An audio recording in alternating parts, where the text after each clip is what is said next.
ಓಂ ಶಾಂತಿ. ಇಂದಿನ ಮುರಳಿಯ ದಿನಾಂಕ 29/3/2025. ಪ್ರಾಪ್ತ ಮುರಳಿ. ಓಂ ಶಾಂತಿ. ಬಾಪ್ತಾದ ಮಧುಬನ. ಮಧುರ ಮಕ್ಕಳೇ, ಜ್ಞಾನದಿಂದ ನಿಮಗೆ ಒಳ್ಳೆಯ ಜಾಗೃತಿ ಬಂದಿದೆ. ನೀವು ತಮ್ಮ 84 ಜನ್ಮಗಳನ್ನು ನಿರಾಕಾರ ಮತ್ತು ಸಾಕಾರ ತಂದೆಯನ್ನು ಅರಿತುಕೊಂಡಿದ್ದೀರಿ. ನಿಮ್ಮ ಅಲೆದಾಟವು ನಿಂತು ಹೋಯಿತು. ಪ್ರಶ್ನೆ: ಈಶ್ವರನ ಗತಿ ಮತವು ಭಿನ್ನವೆಂದು ಏಕೆ ಗಾಯನವಿದೆ? ಉತ್ತರ: ಏಕೆಂದರೆ ಅವರು ಇಂತಹ ಮತವನ್ನು ಕೊಡುತ್ತಾರೆ. ಆದ್ದರಿಂದ ನೀವು ಬ್ರಾಹ್ಮಣರು ಎಲ್ಲರಿಗಿಂತ ಭಿನ್ನರಾಗಿ ಬಿಡುತ್ತೀರಿ. ನಿಮ್ಮೆಲ್ಲರದು ಏಕಮತವಾಗಿ ಬಿಡುತ್ತದೆ. ಎರಡನೇದ್ದು, ಈಶ್ವರನೊಬ್ಬನೇ ಎಲ್ಲರ ಸದ್ಗತಿ ಮಾಡುತ್ತಾರೆ. ಪೂಜಾರಿಗಳಿಂದ ಪೂಜ್ಯರನ್ನಾಗಿ ಮಾಡುತ್ತಾರೆ. ಆದ್ದರಿಂದ ಅವರ ಗತಿ ಮತವು ಭಿನ್ನವಾಗಿದೆ. ಇದನ್ನು ನೀವು ಮಕ್ಕಳ ವಿನ ಯಾರೂ ತಿಳಿದುಕೊಂಡಿಲ್ಲ. ಓಂ ಶಾಂತಿ. ನೀವು ಮಕ್ಕಳಿಗೆ ತಿಳಿದಿದೆ. ಒಂದು ವೇಳೆ ಮಕ್ಕಳ ಆರೋಗ್ಯವು ಸರಿ ಇಲ್ಲವೆಂದರೆ ತಂದೆ ಹೇಳುತ್ತಾರೆ, ಭಲೆ ಇಲ್ಲಿ ಮಲಗಿಕೊಳ್ಳಿ, ಪರವಾಗಿಲ್ಲ, ಏಕೆಂದರೆ ನೀವು ಅಗಲಿ ಹೋಗಿ ಮರಳಿ ಸಿಕ್ಕಿದ ಮಕ್ಕಳಾಗಿದ್ದೀರಿ. ಅರ್ಥಾತ್ 5,000 ವರ್ಷಗಳ ನಂತರ ಪುನಃ ಬಂದು ಮಿಲನ ಮಾಡಿದ್ದೀರಿ. ಯಾರನ್ನು ಮಿಲನ ಮಾಡಿದ್ದೀರಿ? ಬೇಹದ್ದಿನ ತಂದೆಯನ್ನು. ಇದನ್ನು ಸಹ ನೀವು ಮಕ್ಕಳು ತಿಳಿದುಕೊಂಡಿದ್ದೀರಿ. ನಾವು ಬೇಹದ್ದಿನ ತಂದೆಯೊಂದಿಗೆ ಮಿಲನ ಮಾಡಿದ್ದೇವೆಂದು ನಿಮಗೆ ನಿಶ್ಚಯವಿದೆ. ಏಕೆಂದರೆ ತಂದೆ ಅರಿಯುವುದೇ ಒಬ್ಬರು ಲೌಕಿಕ, ಮತ್ತೊಬ್ಬರು ಅಲೌಕಿಕ. ತಂದೆ ಇರುವುದೇ ಒಬ್ಬರ ಲೌಕಿಕ, ಮತ್ತೊಬ್ಬರು ಅಲೌಕಿಕ. ದುಃಖದಲ್ಲಿ ಎಲ್ಲರೂ ಬೇಹದ್ದಿನ ತಂದೆಯ ನೆನಪು ಮಾಡುತ್ತಾರೆ. ಸತ್ಯಯುಗದಲ್ಲಿ ಒಬ್ಬರೇ ಲೌಕಿಕ ತಂದೆಯ ನೆನಪು ಮಾಡುತ್ತಾರೆ, ಏಕೆಂದರೆ ಅದು ಸುಖಧಾಮವಾಗಿದೆ. ಯಾರು ಈ ಲೋಕದಲ್ಲಿ ಶರೀರಕ್ಕೆ ಜನ್ಮ ಬಿಡುವರೋ ಅವರಿಗೆ ಲೌಕಿಕ ತಂದೆ ಎಂದು ಕರೆಯಲಾಗುತ್ತದೆ. ಪಾರಲೌಕಿಕ ತಂದೆಯಂತೂ ತಂದೆ ಒಬ್ಬರೇ ಒಂದೇ ಬಾರಿ ಬಂದು ನಿಮ್ಮನ್ನು ತನ್ನವರನ್ನಾಗಿ ಮಾಡಿಕೊಡುತ್ತಾರೆ. ನೀವು ಸಹ ಆ ತಂದೆಯ ಜೊತೆ ಅಮರಲೋಕದಲ್ಲಿರುತ್ತೀರಿ. ಅದಕ್ಕೆ ಪರಲೋಕ, ಪರಮಧಾಮ ಎಂದು ಹೇಳಲಾಗುತ್ತದೆ. ಅದು ಅತ್ಯಂತ ಮೇಲೆ ಇರುವ ಧಾಮವಾಗಿದೆ. ಸ್ವರ್ಗವನ್ನು ಅತಿ ಮೇಲೆ ಇರುವ ಸ್ಥಾನವೆಂದು ಹೇಳುವುದಿಲ್ಲ. ಸ್ವರ್ಗ ನರಕ ಇಲ್ಲೇ ಆಗುತ್ತದೆ. ಹೊಸ ಪ್ರಪಂಚಕ್ಕೆ ಸ್ವರ್ಗವೆಂದು, ಹಳೆಯ ಪ್ರಪಂಚಕ್ಕೆ ನರಕವೆಂದು ಹೇಳಲಾಗುತ್ತದೆ. ಈಗ ಇದು ಪತಿತ ಪ್ರಪಂಚವಾಗಿದೆ. ಹೇ ಪತಿತ ಪಾವನ, ಬನ್ನಿ ಎಂದು ಇಲ್ಲೇ ಕರೆಯುತ್ತಾರೆ. ಸತ್ಯಯುಗದಲ್ಲಿ ಈ ರೀತಿ ಕರೆಯುವುದಿಲ್ಲ. ರಾವಣ ರಾಜ್ಯವು ಆರಂಭವಾದಾಗಿನಿಂದ ಪತಿತರಾಗುತ್ತಾ ಹೋಗುತ್ತಾರೆ. ಇದಕ್ಕೆ ಪಂಚವಿಕಾರಗಳ ರಾಜ್ಯವೆಂದು ಹೇಳಲಾಗುತ್ತದೆ. ಸತ್ಯಯುಗದಲ್ಲಿ ನಿರ್ವಿಕಾರಿ ರಾಜ್ಯವಿರುತ್ತದೆ. ಭಾರತಕ್ಕೆ ಎಷ್ಟೊಂದು ಮಹಿಮೆ ಇದೆ, ಆದರೆ ವಿಕಾರಿಗಳಾಗಿರುವ ಕಾರಣ ಭಾರತದ ಮಹಿಮೆಯನ್ನೇ ತಿಳಿದುಕೊಂಡಿಲ್ಲ. ಭಾರತವು ಸಂಪೂರ್ಣ ನಿರ್ವಿಕಾರಿಯಾಗಿತ್ತು. ಆಗ ಈ ಲಕ್ಷ್ಮೀನಾರಾಯಣರು ರಾಜ್ಯ ಮಾಡುತ್ತಿದ್ದರು. ಈಗ ಅವರ ರಾಜ್ಯವಿಲ್ಲ. ಅವರ ರಾಜ್ಯವು ಎಲ್ಲಿ ಹೋಯಿತು ಎಂಬುದು ಈ ಕಲ್ಲ ಬುದ್ಧಿಯವರಿಗೆ ಗೊತ್ತಿಲ್ಲ. ಮತ್ತೆಲ್ಲರೂ ತಮ್ಮ ತಮ್ಮ ಧರ್ಮಸ್ಥಾಪಕರನ್ನು ತಿಳಿದುಕೊಂಡಿದ್ದಾರೆ. ಭಾರತವಾಸಿಗಳು ಮಾತ್ರ ತಮ್ಮ ಧರ್ಮವನ್ನಾಗಲಿ ಧರ್ಮಸ್ಥಾಪಕರನ್ನಾಗಲಿ ತಿಳಿದುಕೊಂಡಿಲ್ಲ. ಅನ್ಯ ಧರ್ಮದವರು ತಮ್ಮ ಧರ್ಮವನ್ನು ಅರಿತುಕೊಂಡಿದ್ದಾರೆ, ಆದರೆ ಅವರು ಮತ್ತೆ ಯಾವಾಗ ಸ್ಥಾಪನೆ ಮಾಡಲು ಬರುತ್ತಾರೆ ಎಂಬುದು ಮಾತ್ರ ತಿಳಿದುಕೊಂಡಿಲ್ಲ.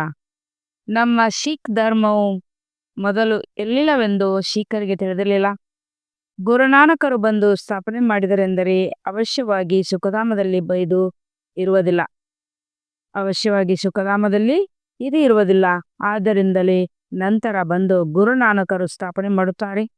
ಏಕೆಂದರೆ ವಿಶ್ವದ ಇತಿಹಾಸ ಭೂಗಳು ಪುನರಾವರ್ತನೆ ಆಗುತ್ತದೆ ಅಲ್ಲವೇ? ಕ್ರೈಸ್ತ ಧರ್ಮವು ಸಹ ಮೊದಲು ಇರಲಿಲ್ಲ, ನಂತರದಲ್ಲಿ ಸ್ಥಾಪನೆಯಾಯಿತು. ಮೊದಲಿಗೆ ಹೊಸ ಪ್ರಪಂಚವಿತ್ತು, ಒಂದು ಧರ್ಮವಿತ್ತು. ಕೇವಲ ನೀವು ಭಾರತವಾಸಿಗಳೇ ಇದ್ದೀರಿ. ಒಂದೇ ಧರ್ಮವಿತ್ತು. ನಂತರ ನೀವು 84 ಜನ್ಮಗಳನ್ನು ತೆಗೆದುಕೊಳ್ಳುತ್ತಾ ನಾವೇ ದೇವತೆಗಳಾಗಿದ್ದೆವು, ಮತ್ತೆ ನಾವೇ 84 ಜನ್ಮಗಳನ್ನು ತೆಗೆದುಕೊಳ್ತೇವೆ ಎಂಬುದನ್ನು ಮರೆತು ಹೋಗಿದ್ದೀರಿ. ಆದ್ದರಿಂದಲೇ ತಂದೆಯು ತಿಳಿಸುತ್ತಾರೆ, ನೀವು ತಮ್ಮ ಜನ್ಮಗಳ ಬಗ್ಗೆ ಅರಿತುಕೊಂಡಿಲ್ಲ. ನಾನು ನಿಮಗೆ ತಿಳಿಸುತ್ತೇನೆ. ಅರ್ಧಕಲ್ಪ ರಾಮರಾಜ್ಯವಿತ್ತು, ಅನಂತರ ರಾವಣ ರಾಜ್ಯವಾಗಿದೆ. ಮೊದಲು ಸೂರ್ಯವಂಶಿ ಮನೆತನವಿರುತ್ತದೆ, ನಂತರ ಚಂದ್ರವಂಶಿ ಮನೆತನ ರಾಜ್ಯವಿರುತ್ತದೆ. ಸೂರ್ಯವಂಶಿ ಲಕ್ಷ್ಮೀನಾರಾಯಣರ ಮನೆತನವಿದ್ದಾಗ ಯಾರು ಸೂರ್ಯವಂಶಿ ಲಕ್ಷ್ಮೀನಾರಾಯಣರ ಮನೆತನವರಾಗಿದ್ದಾರೋ ಅವರೇ 84 ಜನ್ಮಗಳನ್ನು ತೆಗೆದುಕೊಂಡು ಈಗ ರಾವಣ ಮನೆತನದವರಾಗಿದ್ದಾರೆ. ಮೊದಲು ಪುಣ್ಯಾತ್ಮರ ಮನೆತನದವರಾಗಿದ್ದರು, ಈಗ ಪಾಪಾತ್ಮರ ಮನೆತನದವರಾಗಿದ್ದಾರೆ. 84 ಜನ್ಮಗಳನ್ನು ತೆಗೆದುಕೊಂಡಿದ್ದೀರಿ. ಸನ್ಯಾಸಿಗಳು 84 ಲಕ್ಷ ಜನ್ಮಗಳೆಂದು ಹೇಳುತ್ತಾರೆ. 84 ಲಕ್ಷ ಜನ್ಮಗಳ ಬಗ್ಗೆ ಯಾರು ಕುಳಿತು ವಿಚಾರ ಮಾಡುತ್ತಾರೆ? ಆದ್ದರಿಂದ ಯಾರೂ ಅದರ ಬಗ್ಗೆ ಚಿಂತೆಯನ್ನೇ ನಡೆಸುವುದಿಲ್ಲ. ಈಗ ನಿಮಗೆ ತಂದೆಯು ತಿಳಿಸುತ್ತಾರೆ, ಈಗ ನೀವು ತಂದೆಯ ಮುಂದೆ ಕುಳಿತಿದ್ದೀರಿ. ನಿರಾಕಾರ ತಂದೆ ಮತ್ತು ಸಾಕಾರ ತಂದೆ ಇಬ್ಬರು ಭಾರತದಲ್ಲಿ ಹೆಸರುವಾಸಿಯಾಗಿದ್ದಾರೆ. ಗಾಯನ ಮಾಡುತ್ತಾರೆ, ಆದರೆ ತಂದೆಯನ್ನು ತಿಳಿದುಕೊಂಡಿಲ್ಲ. ಅಜ್ಞಾನದ ನಿದ್ರೆಯಲ್ಲಿ ಮಲಗಿದ್ದಾರೆ. ಜ್ಞಾನದಿಂದ ಜಾಗೃತಿ ಬರುತ್ತದೆ. ಬೆಳಕಿನಲ್ಲಿ ಮನುಷ್ಯರು ಎಂದೂ ಹುಡುಕಾಡುವುದಿಲ್ಲ. ಅಂಧಕಾರದಲ್ಲಿಯೇ ಹುಡುಕುತ್ತಾರೆ, ಅಲೆದಾಡುತ್ತಾರೆ. ಭಾರತವಾಸಿಗಳು ಪೂಜ್ಯರಾಗಿದ್ದರು, ಈಗ ಪೂಜಾರಿಗಳಾಗಿದ್ದಾರೆ. ಲಕ್ಷ್ಮೀನಾರಾಯಣರನ್ನು ಪೂಜ್ಯರಾಗಿದ್ದಾರಲ್ಲವೇ? ಇವರು ಯಾರ ಪೂಜೆ ಮಾಡುತ್ತಾರೆ? ತಮ್ಮ ಚಿತ್ರವನ್ನು ಮಾಡಿ ತಮ್ಮ ಪೂಜೆಯನ್ನಂತೂ ಮಾಡಿಕೊಳ್ಳುವುದಿಲ್ಲ. ಇದು ಸಾಧ್ಯವೂ ಇಲ್ಲ. ನೀವು ಮಕ್ಕಳು ತಿಳಿದುಕೊಂಡಿದ್ದೀರಿ, ನಾವೇ ಪೂಜ್ಯ, ನಾವೇ ಹೇಗೆ ಪೂಜಾರಿಗಳಾಗುತ್ತೇವೆ? ಈ ಮಾತುಗಳನ್ನು ಮತ್ತಾರು ತಿಳಿದುಕೊಳ್ಳಲು ಸಾಧ್ಯವಿಲ್ಲ. ತಂದೆ ತಿಳಿಸಿಕೊಡುತ್ತಾರೆ. ಆದ್ದರಿಂದಲೇ ಈಶ್ವರನ ಗತಿಮತವು ಭಿನ್ನವಾಗಿದೆ ಎಂದು ಹೇಳಲಾಗಿದೆ. ನೀವು ಮಕ್ಕಳಿಗೆ ತಿಳಿದಿದೆ, ತಂದೆಯು ಇಡೀ ಪ್ರಪಂಚಕ್ಕಿಂತ ನಮ್ಮ ಗತಿಮತವನ್ನು ಭಿನ್ನ ಮಾಡಿಬಿಟ್ಟಿದ್ದಾರೆ. ಇಡೀ ಪ್ರಪಂಚದಲ್ಲಿ ಅನೇಕ ಮತಾಂತರಗಳಿವೆ. ಇಲ್ಲಿ ನೀವು ಬ್ರಾಹ್ಮಣರದು ಒಂದೇ ಮತವಾಗಿದೆ. ಈಶ್ವರನ ಗತಿಮತ, ಗತಿ ಎಂದರೆ ಸದ್ಗತಿ. ಸದ್ಗತಿದಾತನು ಒಬ್ಬರೇ ತಂದೆಯಾಗಿದ್ದಾರೆ. ಸರ್ವರ ಸದ್ಗತಿದಾತ ರಾಮನೆಂದು ಹಾಡುತ್ತಾರೆ. ಆದರೆ ಯಾರಿಗೆ ರಾಮನೆಂದು ಹೇಳಲಾಗುತ್ತದೆ ಎಂಬುದನ್ನು ತಿಳಿದುಕೊಂಡಿಲ್ಲ. ಎಲ್ಲಿ ನೋಡಿದರಲ್ಲಿ ರಾಮನೇ ರಾಮನು ಎಂದು ಹೇಳುತ್ತಾರೆ. ಇದಕ್ಕೆ ಅಜ್ಞಾನ, ಅಂಧಕಾರವೆಂದು ಕರೆಯಲಾಗುತ್ತದೆ. ಅಂಧಕಾರದಲ್ಲಿ ದುಃಖವಿದೆ, ಪ್ರಕಾಶತೆಯಲ್ಲಿ ಸುಖವಿದೆ. ಅಂಧಕಾರದಲ್ಲೇ ಕರೆಯುತ್ತಾರಲ್ಲವೇ? ಭಕ್ತಿ ಮಾಡುವುದು ಎಂದರೆ ತಂದೆಯನ್ನು ಕರೆಯುವುದು. ಭಿಕ್ಷೆಯನ್ನು ಬೇಡುತ್ತಾರಲ್ಲವೇ? ದೇವತೆಗಳ ಮಂದಿರದಲ್ಲಿ ಹೋಗಿ ಭಿಕ್ಷೆಯನ್ನು ಬೇಡುವುದಾಯಿತಲ್ಲವೇ? ಸತ್ಯಯುಗದಲ್ಲಿ ಈ ರೀತಿ ಭಿಕ್ಷೆ ಬೇಡುವ ಅವಶ್ಯಕತೆ ಇಲ್ಲ. ಭಿಕಾರಿಗಳಿಗೆ ಬಡವರೆಂದು ಹೇಳಲಾಗುತ್ತದೆ. ಸತ್ಯಯುಗದಲ್ಲಿ ನೀವು ಎಷ್ಟೊಂದು ಸಾಹುಕಾರಾಗಿದ್ದೀರಿ, ಅದಕ್ಕೆ ಸಾಹುಕಾರ್ ಭಾರತವೆಂದು ಹೇಳಲಾಗುತ್ತದೆ. ಈಗಿನ ಭಾರತವು ಬಡ ದೇಶವಾಗಿದೆ. ಇದೂ ಸಹ ಯಾರಿಗೂ ತಿಳಿದಿಲ್ಲ. ಕಲ್ಪದ ಆಯುಷ್ಯನ್ನು ಉಲ್ಟಾ ಸುಲ್ಟಾ ಬರೆಯುವುದರಿಂದ ಮನುಷ್ಯರ ತಲೆ ಕೆಟ್ಟು ಹೋಗಿದೆ. ತಂದೆಯು ಬಹಳ ಪ್ರೀತಿಯಿಂದ ತಿಳಿಸಿಕೊಡುತ್ತಾರೆ. ಕಲ್ಪದ ಮೊದಲೂ ಸಹ ಮಕ್ಕಳಿಗೆ ತಿಳಿಸಿಕೊಟ್ಟಿದ್ದೇನೆ. ನಾನು ಪತಿತ ಪಾವನ. ತಂದೆಯನ್ನು ನೆನಪು ಮಾಡುವುದರಿಂದ ಪಾವನರಾಗುತ್ತೀರಿ. ಪತಿತರು ಹೇಗಿದ್ದೀರಿ? ಈ ಕಾರ್ಯಗಳ ತುಕ್ಕು ಹಿಡಿದಿದೆ. ಎಲ್ಲಾ ಮನುಷ್ಯರಲ್ಲಿಯೂ ತುಕ್ಕು ಹಿಡಿದಿದೆ. ಈಗ ಅದು ಬಿಟ್ಟು ಹೋಗುವುದು ಹೇಗೆ? ಅದಕ್ಕಾಗಿ ನನ್ನ ನೆನಪು ಮಾಡಿ ದೇಹದ ಅಭಿಮಾನವನ್ನು ಬಿಟ್ಟು ದೇಹಿ ಅಭಿಮಾನಿಯನ್ನಾಗಿ ತನ್ನನ್ನು ಆತ್ಮನೆಂದು ತಿಳಿಯಿರಿ. ಮೊದಲಿಗೆ ನೀವು ಆತ್ಮನಾಗಿದ್ದೀರಿ, ನಂತರದಲ್ಲಿ ಶರೀರವನ್ನು ತೆಗೆದುಕೊಳ್ಳುತ್ತೀರಿ. ಆತ್ಮವಂತೂ ಅಮರವಾಗಿದೆ. ಈ ಶರೀರವೇ ಮೃತ್ಯುವನ್ನು ಹೊಂದುತ್ತದೆ. ಈ ಸತ್ಯಯುಗಕ್ಕೆ ಅಮರಲೋಕವೆಂದು ಕರೆಯಲಾಗುತ್ತದೆ. ಕಲಿಯುಗಕ್ಕೆ ಮೃತ್ಯುಲೋಕವೆಂದು ಕರೆಯಲಾಗುತ್ತದೆ. ಅಮರಲೋಕವಿತ್ತು, ಅದು ನಂತರ ಹೇಗೆ ಮೃತ್ಯುಲೋಕವಾಯಿತು ಎಂಬುದನ್ನು ಪ್ರಪಂಚದಲ್ಲಿ ಯಾರು ತಿಳಿದುಕೊಂಡಿಲ್ಲ. ಅಮರಲೋಕವೆಂದರೆ ಎಲ್ಲಿ ಅಕಾಲ ಮೃತ್ಯುವಾಗುವುದಿಲ್ಲವೋ ಅಲ್ಲಿ ಆಯುಷ್ಯ ದೀರ್ಘವಾಗುತ್ತದೆ. ಅದು ಪವಿತ್ರ ಪ್ರಪಂಚವಾಗಿದೆ. ನೀವು ರಾಜ ಋಷಿಯಾಗಿದ್ದೀರಿ. ಪವಿತ್ರರಿಗೆ ಖುಷಿ ಎಂದು ಹೇಳಲಾಗುತ್ತದೆ. ನಿಮ್ಮನ್ನು ಪವಿತ್ರರನ್ನಾಗಿ ಯಾರು ಮಾಡಿದರು? ಹೇಗೆ ಅವರನ್ನು ಶಂಕರಾಚಾರ್ಯರು ಮಾಡುತ್ತಾರೆ, ಹಾಗೆಯೇ ನಿಮ್ಮನ್ನು ಶಿವಾಚಾರ್ಯರು ಮಾಡುತ್ತಿದ್ದಾರೆ.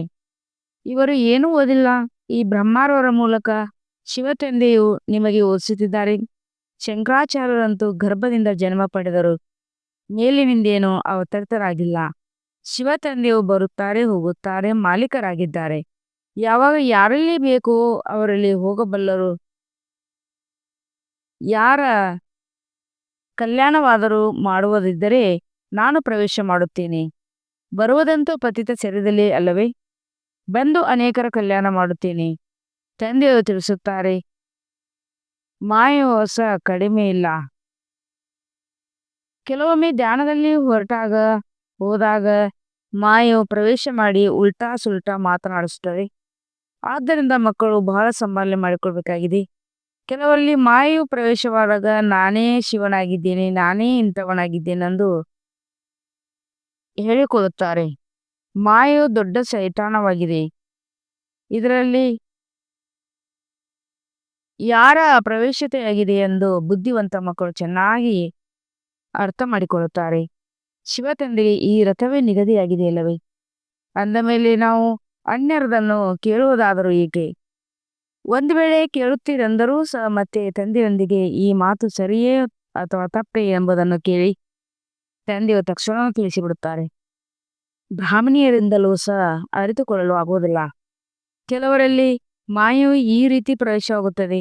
ಅವರು ಪೆಟ್ಟನ್ನು ಕೊಡುತ್ತಾರೆ ಮತ್ತು ನಿಂದನೆ ಮಾಡಲು ತೊಡಗುತ್ತಾರೆ. ಅಂದ ಮೇಲೆ ಒಂದು ವೇಳೆ ಅವರಲ್ಲಿ ತಂದೆಯು ಪ್ರವೇಶ ಮಾಡಿದರೆ ತಂದೆಯು ನಿಂದನೆ ಮಾಡುತ್ತಾರೆಯೇ? ಈ ಮಾತುಗಳನ್ನು ಸಹ ಕೆಲವು ಮಕ್ಕಳು ಅರಿತುಕೊಳ್ಳುವುದಿಲ್ಲ. ಬಹಳ ಒಳ್ಳೊಳ್ಳೆಯ ಮಕ್ಕಳು ಸಹ ಕೆಲವೊಮ್ಮೆ ಮರೆತು ಹೋಗುತ್ತಾರೆ. ಎಲ್ಲಾ ಮಾತುಗಳನ್ನು ತಂದೆಯ ಬಳಿ ಸ್ಪಷ್ಟ ಮಾಡಿಕೊಳ್ಳಬೇಕು. ಏಕೆಂದರೆ ಅನೇಕರಲ್ಲಿ ಮಾಯೆಯು ಪ್ರವೇಶ ಮಾಡಿಬಿಡುತ್ತದೆ. ಮತ್ತೆ ಧ್ಯಾನದಲ್ಲಿ ಹೋಗಿ ಏನೇನೇನೋ ಮಾಡುತ್ತಿರುತ್ತಾರೆ. ಆದ್ದರಿಂದ ಇದರಲ್ಲಿಯೂ ಬಹಳ ಎಚ್ಚರಿಕೆ ಇರಬೇಕು. ತಂದೆಗೆ ಪೂರ್ಣ ಸಮಾಚಾರವನ್ನು ತಿಳಿಸಬೇಕು. ಅವರಲ್ಲಿ ಮಮ್ಮ ಬರುತ್ತಾರೆ, ಇವರಲ್ಲಿ ಬಾಬಾ ಬರುತ್ತಾರೆ. ಇವೆಲ್ಲ ಮಾತುಗಳನ್ನು ಬಿಟ್ಟು ತಂದೆಯು ಒಂದೇ ಆದೇಶವಾಗಿದೆ. ತಂದೆಯದು ಒಂದೇ ಆದೇಶವಾಗಿದೆ, ನನ್ನೊಬ್ಬನನ್ನು ನೆನಪು ಮಾಡಿ. ತಂದೆ ಮತ್ತು ಮತ ಸೃಷ್ಟಿ ಚಕ್ರವನ್ನು ನೆನಪು ಮಾಡಿ. ರಚಯಿತ ಮತ್ತು ರಚನೆಯ ಸ್ಮರಣೆ ಮಾಡುವವರ ಚೇಹರೆಯನ್ನು ಬಹಳ ಹರ್ಷಿತವಾಗಿರುವುದು. ಕೆಲವರದು ತಂದೆಯ ಸ್ಮರಣೆಯನ್ನೇ ಮಾಡುತ್ತಾರೆ, ಕೆಲವರದು ತಂದೆಯ ಸ್ಮರಣೆಯನ್ನೇ ಮಾಡುವುದಿಲ್ಲ. ಕರ್ಮ ಬಂಧನವು ಬಹಳ ಕಠಿಣವಾಗಿದೆ. ವಿವೇಕವು ಹೇಳುತ್ತದೆ, ಯಾವಾಗ ಬೇಹದ್ದಿನ ತಂದೆ ಸಿಕ್ಕಿದ್ದಾರೆ ನನ್ನ ನೆನಪು ಮಾಡಿ ಎಂದು ಹೇಳುತ್ತಿದ್ದಾರೆ. ಅಂದ ಮೇಲೆ ನಾವೇಕೆ ನೆನಪು ಮಾಡಬಾರ್ದು? ಏನೇ ಆದರೂ ಸಹ ಅದನ್ನು ತಂದೆಯೊಂದಿಗೆ ಕೇಳಿ. ತಂದೆಯು ತಿಳಿಸುತ್ತಾರೆ, ಕರ್ಮ ಭೋಗವು ಇನ್ನೂ ಉಳಿದುಕೊಂಡಿದೆಯಲ್ಲವೇ? ಕರ್ಮಾತೀತ ಸ್ಥಿತಿಯಾದ ಮೇಲೆ ನೀವು ಸದಾ ಹರ್ಷಿತರಾಗುತ್ತೀರಿ. ಅಲ್ಲಿಯವರೆಗೆ ಏನಾದರೊಂದು ಆಗುತ್ತಲೇ ಇರುತ್ತದೆ. ಇದನ್ನು ಸಹ ತಿಳಿದುಕೊಂಡಿದ್ದಿರಲ್ಲವೇ? ಬೆಕ್ಕಿಗೆ ಚೆಲ್ಲಾಟ, ಇಲ್ಲಿಗೆ ಪ್ರಾಣ ಸಂಕಟ, ವಿನಾಶವಾಗಲಿದೆ. ನೀವಂತೂ ಪರಿಸ್ಥಿತಿಗಳಾಗುತ್ತೀರಿ. ಇನ್ನೂ ಸ್ವಲ್ಪ ದಿನಗಳು ಮಾತ್ರವೇ ಇವೆ. ಈ ಪ್ರಪಂಚದಲ್ಲಿ ಇರುತ್ತೀರಿ. ಮತ್ತೆ ನೀವು ಮಕ್ಕಳಲ್ಲಿ ಸ್ಥೂಲವತನ ಅನುಭವವೇ ಇರುವುದಿಲ್ಲ. ಸೂಕ್ಷ್ಮವತನ ಮತ್ತು ಮೂಲವತನದ ಅನುಭವ ಆಗುತ್ತಿರುತ್ತದೆ. ಸೂಕ್ಷ್ಮವತನ ವಾಸಿಗಳಿಗೆ ಪರಿಸ್ಥಿತಿಗಳೆಂದು ಹೇಳಲಾಗುತ್ತದೆ. ನೀವು ಸ್ವಲ್ಪ ಸಮಯ ಮಾತ್ರವೇ ಆಗುತ್ತೀರಿ. ಯಾವಾಗ ನೀವು ಕರ್ಮಾತೀತ ಸ್ಥಿತಿಯನ್ನು ಹೊಂದಿದ್ದೀರಿ. ಸೂಕ್ಷ್ಮವತನದಲ್ಲಿ ಈ ಮೂಲ ಮಾಂಸಗಳು ಶರೀರವಿರುವುದಿಲ್ಲ. ಈ ಸ್ಥೂಲ ಶರೀರವೇ ಇಲ್ಲವೆಂದರೆ ಇನ್ನೇನು ಉಳಿಯಿತು? ಕೇವಲ ಅಂದರೆ ನಿರಾಕಾರಿಯಾಗಿ ಬಿಡುತ್ತಾರೆ ಎಂದಲ್ಲ. ಭಾಷೆಯು ನಡೆಯುತ್ತದೆ. ಆತ್ಮವು ಶಬ್ದದಿಂದ ದೂರ ಇರುತ್ತದೆ. ಅದಕ್ಕೆ ಸೂಕ್ಷ್ಮವತನವೆಂದು ಕರೆಯಲಾಗುತ್ತದೆ. ನನ್ನೆಯ ಭಾಷೆ ಇರುತ್ತದೆ, ಅರ್ಥಾತ್ ಸೂಕ್ಷ್ಮ ಭಾಷೆಯನ್ನು. ಇದಂತೂ ಶಬ್ದದ ಪ್ರಪಂಚವಾಗಿದೆ. ಇದರ ನಂತರ ಮೂವಿ ಅಂದ್ರೆ ಸನ್ನೆ ಭಾಷೆ, ಅದರ ಮೇಲೆ ಸೈನ್ಸ್. ಇಲ್ಲಂತೂ ಶಬ್ದದ ಭಾಷೆ ನಡೆಯುತ್ತದೆ. ಇದು ಡ್ರಾಮಾದ ನುಡಿ ಮಾಡಲ್ಪಟ್ಟಿದೆ, ಪಾತ್ರವಾಗಿದೆ. ಮೂಲ ಲೋಕದಲ್ಲಿ ಸಂಪೂರ್ಣ ಶಾಂತಿ ಇರುತ್ತದೆ. ಅದು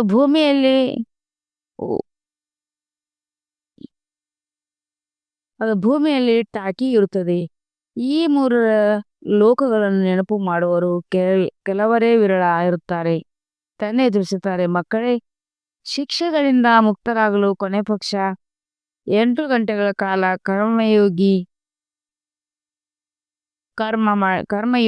ಕರ್ಮ ಮಾಡಿ 8 ಗಂಟೆ ವಿಶ್ರಾಂತಿ ಮಾಡಿ 8 ಗಂಟೆಯ ಸಮಯ ತೆಗೆದು ತಂದೆ ನೆನಪು ಮಾಡಿ. ಇದೇ ಅಭ್ಯಾಸದಿಂದ ನೀವು ಪಾವನರಾಗಿ ಬಿಡುತ್ತೀರಿ.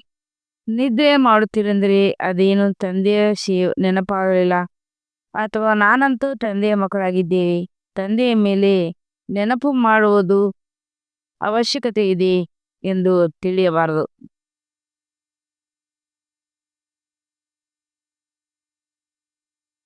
ತಂದೆಯಂತೂ ತಿಳಿಸುತ್ತಾರೆ, ಮಕ್ಕಳೇ, ನನ್ನನ್ನು ಪರಮಧಾಮದಲ್ಲಿ ನೆನಪು ಮಾಡಿ. ತನ್ನನ್ನು ಆತ್ಮವೆಂದು ತಿಳಿದು ನನ್ನನ್ನು ನೆನಪು ಮಾಡಿ. ಎಲ್ಲಿಯವರೆಗೆ ಯೋಗ ಬಲದಿಂದ ನೀವು ಪವಿತ್ರ ಆಗುವುದಿಲ್ಲವೋ ಅಲ್ಲಿಯವರೆಗೆ ಮನೆಗೆ ಹೋಗಲು ಸಾಧ್ಯವಿಲ್ಲ. ಶಿಕ್ಷೆಗಳನ್ನು ಅನುಭವಿಸಿ ಹೋಗಬೇಕು.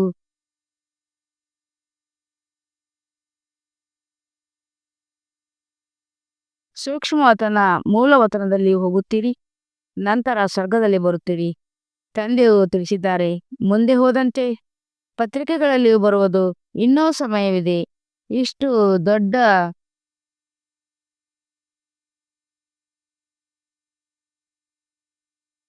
ರಾಜಧಾನಿಯು ಸ್ಥಾಪನೆ ಆಗುತ್ತಿದೆ. ಭಾರತದ ಪೂರ್ವ, ಪಶ್ಚಿಮ, ಉತ್ತರ, ದಕ್ಷಿಣ ಎಷ್ಟೊಂದಿದೆ. ಶಬ್ದವು ಮುಳುಗುವುದು, ತಿಳಿಯುವುದು ತಿಳಿಸುತ್ತಾರೆ.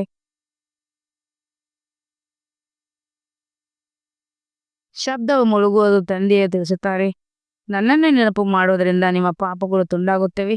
ಹೇ ಪತಿತ ಮುಕ್ತಿದಾತ, ನಮ್ಮನ್ನು ದುಃಖದಿಂದ ಮುಕ್ತಗೊಳಿಸು ಎಂದು ಕರೆಯುತ್ತಾರೆ. ಮಕ್ಕಳಿಗೆ ತಿಳಿದಿದೆ, ಡ್ರಾಮಾನುಸಾರ ವಿನಾಶವೂ ಆಗಲಿದೆ. ಈ ಯುದ್ಧದ ನಂತರ ಶಾಂತಿಯು ನೆಲೆಸುವುದು, ಸುಖಧಾಮವಾಗಿ ಬಿಡುವುದು, ಎಲ್ಲರೂ ಅಲ್ಲಳ ಕಲ್ಲೋಲವಾಗಿ ಬಿಡುವುದು. ಸತ್ಯಯುಗದಲ್ಲಿ ಒಂದೇ ಅನೇಕ ಯಾರು ಸತ್ಯಯುಗದಲ್ಲಿ ಒಂದೇ ಧರ್ಮವಿರುತ್ತದೆ. ಕಲಿಯುಗದಲ್ಲಿ ಅನೇಕ ಧರ್ಮಗಳಿರುತ್ತವೆ. ಇದನ್ನು ಯಾರು ಬೇಕಾದರೂ ತಿಳಿದುಕೊಳ್ಳಬಲ್ಲರು. ಎಲ್ಲರಿಗಿಂತಲೂ ಮೊದಲು ಆದಿಸನಾತನ ದೇವಿ ದೇವತಾ ಧರ್ಮವಿತ್ತು. ಕಲಿಯುಗದಲ್ಲಿ ಅನೇಕ ಧರ್ಮಗಳಿರುವುದು. ಇದನ್ನು ಯಾರು ಬೇಕಾದರೂ ತಿಳ್ಕೊಳ್ಬಹುದು. ಎಲ್ಲರಿಗಿಂತ ಮೊದಲು ಆದಿ ಸನಾತನ ದೇವಿ ದೇವತಾ ಧರ್ಮ ಇತ್ತು. ಸೂರ್ಯವಂಶಿ ಇದ್ದಾಗ ಚಂದ್ರವಂಶಿ ಇರಲಿಲ್ಲ. ಚಂದ್ರವಂಶಿ ಇದ್ದಾಗ ಸೂರ್ಯವಂಶಿ ಅವರಿಲ್ಲ. ಕೊನೆಯ ನಂತರ ಪ್ರಲೋಪ ಆಗಿಬಿಡುತ್ತದೆ.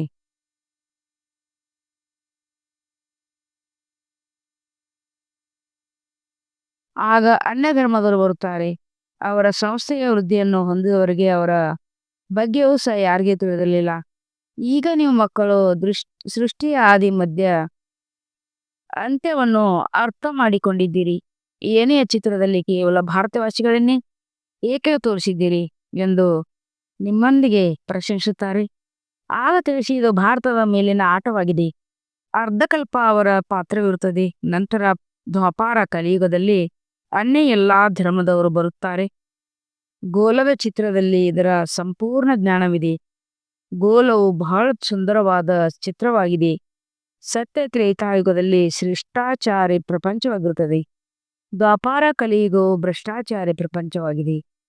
ಈಗ ನೀವು ಸಂಗಮಯುಗದಲ್ಲಿ ಇವು ಜ್ಞಾನದ ಮಾತುಗಳಾಗಿವೆ. ಈ 4 ಯುಗಗಳ ಚಕ್ರವು ಹೇಗೆ ಸುತ್ತುತ್ತದೆ ಎಂಬುದು ಯಾರಿಗೂ ತಿಳಿದಿಲ್ಲ. ಸತ್ಯಯುಗದಲ್ಲಿ ಈ ಲಕ್ಷ್ಮೀನಾರಾಯಣರ ರಾಜ್ಯವಿತ್ತು. ಇವರಿಗೂ ಸಹ ಸತ್ಯಯುಗದ ನಂತರ ತ್ರೇತಾಯುಗವು ಬರುತ್ತದೆ. ತ್ರೇತಾಯದ ನಂತರ ದ್ವಾಪಾರ ಕಲಿಯುಗ ಬರಲಿದೆ ಎಂಬುದು ತಿಳಿದಿರುವುದಿಲ್ಲ. ಇಲ್ಲಿಯೂ ಸಹ ಮನುಷ್ಯರಿಗೆ ಏನೂ ತಿಳಿದಿಲ್ಲ. ಬಲೆ ಹೇಳುತ್ತಾರೆ, ಆದರೆ ಚಕ್ರವು ಹೇಗೆ ಸುತ್ತುತ್ತದೆ ಎಂಬುದನ್ನು ಯಾರೂ ಅರ್ಥಕೊಂಡಿಲ್ಲ.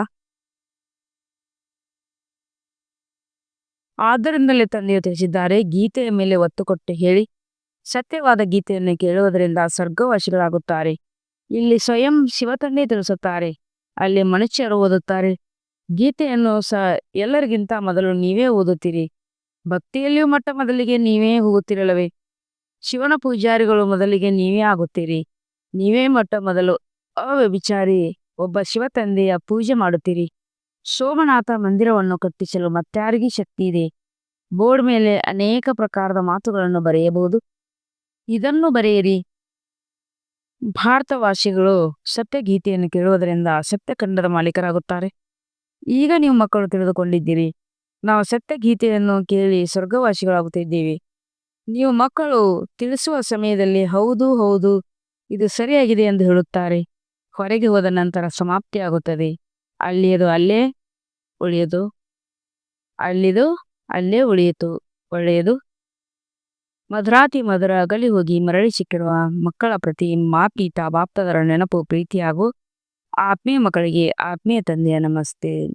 रूहानी बच्चों की रूहानी बाप दादा को प्यार और गुड मॉर्निंग और नमस्ते नमस्ते नमस्ते. शुक्रिया बाबा, शुक्रिया. वहा बाबा वहा. धारणೆಗಾಗಿ ಮುಖ್ಯ ಸಾರ. ರಚಯಿತ ಮತ್ತು ರಚನೆಯ ಜ್ಞಾನವನ್ನು ಸ್ಮರಣೆ ಮಾಡಿ ಸದಾ ಹರ್ಷಿತರಾಗಬೇಕಾಗಿದೆ. ನೆನಪಿನ ಯಾತ್ರೆಯಿಂದ ತಮ್ಮ ಹಳೆಯ ಎಲ್ಲಾ ಕರ್ಮ ಬಂಧಗಳನ್ನು ಕತ್ತರಿಸಿ ಕರ್ಮಾತೀತ ಸ್ಥಿತಿಯನ್ನು ಮಾಡಿಕೊಳ್ಳಬೇಕಾಗಿದೆ. 2ನೇ ಪಾಯಿಂಟ್, ಧ್ಯಾನದಲ್ಲಿ ಮಾಯ ಪ್ರವೇಶತೆಯು ಬಹಳ ಆಗುತ್ತದೆ, ಆದ್ದರಿಂದ ಸಂಭಾಲನೆ ಮಾಡಬೇಕಾಗಿದೆ. ತಂದೆಗೆ ಸಮಾಚಾರವನ್ನು ತಿಳಿಸಿ ತಂದೆಯಿಂದ ಸಲಹೆಯನ್ನು ಪಡೆಯಬೇಕಾಗಿದೆ. ಯಾವುದೇ ತಪ್ಪು ಮಾಡಬಾರ್ದಾಗಿದೆ. ವರದಾನ: ತಮ್ಮ ಶುಭ ಭಾವನೆಯ ಮುಖಾಂತರ ನಿರ್ಬಲ ಆತ್ಮಗಳಲ್ಲಿ ಬಲ ತುಂಬುವುದು ಸದಾ ಶಕ್ತಿ ಸ್ವರೂಪವ. ಸೇವಾದಾರಿ ಮಕ್ಕಳ ವಿಶೇಷ ಸೇವೆಯಾಗಿದೆ ಸ್ವಯಂ ಶಕ್ತಿ ಸ್ವರೂಪವಾಗಿರುವುದು ಮತ್ತು ಸರ್ವರನ್ನು ಶಕ್ತಿ ಸ್ವರೂಪರನ್ನಾಗಿ ಮಾಡುವುದು, ಅರ್ಥಾತ್ ನಿರ್ಬಲ ಆತ್ಮರಲ್ಲಿ ಬಲ ತುಂಬುವುದು. ಇದಕ್ಕಾಗಿ ಸದಾ ಭಾವನೆ ಮತ್ತು ಶ್ರೇಷ್ಠ ಕಾಮನೆ ಸ್ವರೂಪರಾಗಿ. ಶುಭ ಭಾವನೆಯ ಅರ್ಥ ಹೀಗಲ್ಲ, ಯಾರೆಲ್ಲರೂ ಭಾವನೆ ಇಡುತ್ತಾ ಅವರ ಭಾವುಕತೆಯಲ್ಲಿ ಬರುವಂಥ ತಪ್ಪನ್ನು ಎಂದೂ ಮಾಡಬೇಡಿ. ಶುಭ ಭಾವನೆ ಸಹ ವಿರುದ್ಧವಾಗಿರಬೇಕು. ಒಬ್ಬರ ಪ್ರತಿ ವಿಶೇಷ ಭಾವನೆಯೂ ಸಹ ನಷ್ಟ ಉಂಟು ಮಾಡುತ್ತದೆ. ಆದ್ದರಿಂದ ಬೇಹದ್ದಿನಲ್ಲಿ ಸ್ಥಿತರಾಗಿ ನಿರ್ಬಲ ಆತ್ಮರಿಗೆ ತಮಗೆ ಪ್ರಾಪ್ತಿಯಾಗಿರುವ ಶಕ್ತಿಗಳ ಆಧಾರದಿಂದ ಶಕ್ತಿ ಸ್ವರೂಪರನ್ನಾಗಿ ಮಾಡಿ. ಸ್ಲೋಗನ್: ಅಲಂಕಾರ ಬ್ರಾಹ್ಮಣ ಜೀವನದ ಶೃಂಗಾರವಾಗಿದೆ, ಆದ್ದರಿಂದ ಅಲಂಕಾರಿಗಳಾಗಿ ದೇಹದ ಅಲಂಕಾರ ಅಲ್ಲ. ಅವ್ಯಕ್ತ ಸೂಚನೆ: ಸತ್ಯ ಮತ್ತು ಸ್ವಚ್ಛತೆ ರೂಪಿ ಕಲ್ಚರ್ ತಮ್ಮದಾಗಿಸಿಕೊಳ್ಳಿ. ಕೆಲವು ಮಕ್ಕಳು ಹೇಳುತ್ತಾರೆ, ಹಾಗೆಯೇ ಕ್ರೋಧ ಬರುವುದಿಲ್ಲ, ಆದರೆ ಯಾರಾದರೂ ಸುಳ್ಳು ಹೇಳುತ್ತಾರೆ ಅಂದರೆ ಕ್ರೋಧ ಬಂದು ಬಿಡುತ್ತದೆ. ಅವರು ಸುಳ್ಳು ಹೇಳಿದರು ಹಾಗೂ ತಾವು ಕ್ರೋಧದಿಂದ ಹೇಳಿದಿರಿ ಅಂದ ಮೇಲೆ ಇದರಲ್ಲಿ ಯಾರು ಸರಿ? ಕೆಲವರು ಚತುರತೆಯಿಂದ ಹೇಳುತ್ತಾರೆ, ನಾವು ಕ್ರೋಧ ಮಾಡುವುದಿಲ್ಲ, ನಮ್ಮ ಧ್ವನಿ ಜೋರಾಗಿದೆ, ನಾವು ಮಾತನಾಡುವುದೇ ಈ ರೀತಿಯಾಗಿದೆ. ಆದರೆ ಹೇಗೆ ವಿಜ್ಞಾನದ ಸಾಧನೆಗಳಿಂದ ಧ್ವನಿಯನ್ನು ಕಡಿಮೆ ಅಥವಾ ಜಾಸ್ತಿ ಮಾಡಬಹುದಾ? ಅಂದ ಮೇಲೆ ಸೈಲೆಂಟ್ ಶಕ್ತಿಯಿಂದ ತಮ್ಮ ಧ್ವನಿಯು ಗತಿಯನ್ನು ಕಡಿಮೆ ಅಥವಾ ಜಾಸ್ತಿ ಮಾಡಲು ಸಾಧ್ಯವಿಲ್ಲವೇ? ಓಂ ಶಾಂತಿ.